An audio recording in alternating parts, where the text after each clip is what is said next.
شروع اللہ کے نام سے جو بڑا مہربان نہایت رحم والا ہے۔ ان فرشتوں کی قسم جو ڈوب کر کافروں کی جان کھینچ لیتے ہیں، اور ان کی جو مومنوں کی جان آسانی سے نکالتے ہیں، اور ان کی جو تیرتے ہوئے جاتے ہیں پھر لپک کر آگے بڑھتے ہیں، پھر دنیا کے کاموں کا انتظام کرتے ہیں کہ وہ دن آ کر رہے گا جس دن وہ زلزلہ آئے گا، پھر اس کے پیچھے اور زلزلہ آئے گا۔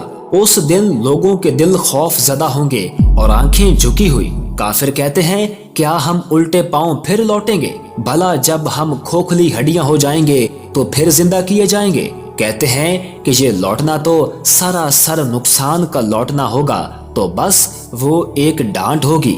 اس وقت وہ سب میدان حشر میں آ جمع ہوں گے۔ بھلا تم کو موسیٰ کی حکایت پہنچی ہے جب ان کے پروردگار نے ان کو پاک میدان یعنی طوٰ میں پکارا اور حکم دیا کہ فرعون کے پاس جاؤ کہ وہ سرکش ہو رہا ہے، پھر اس سے کہو کہ کیا تو چاہتا ہے کہ پاک ہو جائے اور میں تجھے تیرے پروردگار کا رستہ بتاؤں تاکہ تجھ کو خوف پیدا ہو؟ غرض انہوں نے اس کو بہت بڑی نشانی دکھائی، مگر اس نے جھٹلایا اور نہ مانا، پھر لوٹ گیا اور تدبیریں کرنے لگا۔ سو اس نے لوگوں کو اکٹھا کیا، پھر بلند آواز سے بولا، سو کہنے لگا کہ تمہارا سب سے بڑا مالک میں ہوں۔ تو اللہ نے اس کو دنیا اور آخرت دونوں کے عذاب میں پکڑ لیا۔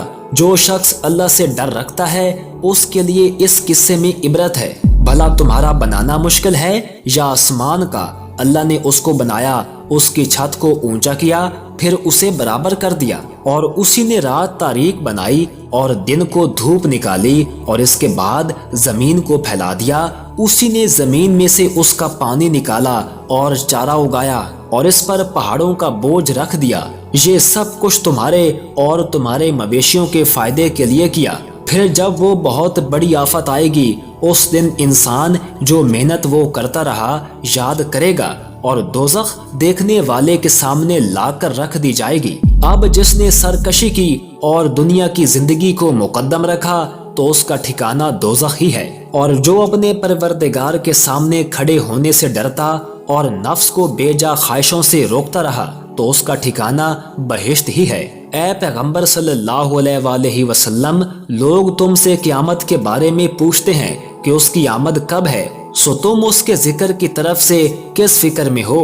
اس کا منتہا یعنی واقعہ ہونے کا وقت تمہارے پروردگار ہی کو معلوم ہے۔ جو شخص اس سے ڈر رکھتا ہے تم تو اسی کو ڈر سنانے والے ہو۔ جب وہ اس کو دیکھیں گے تو ایسا خیال کریں گے کہ گویا دنیا میں صرف ایک شام یا ایک صبح رہے تھے۔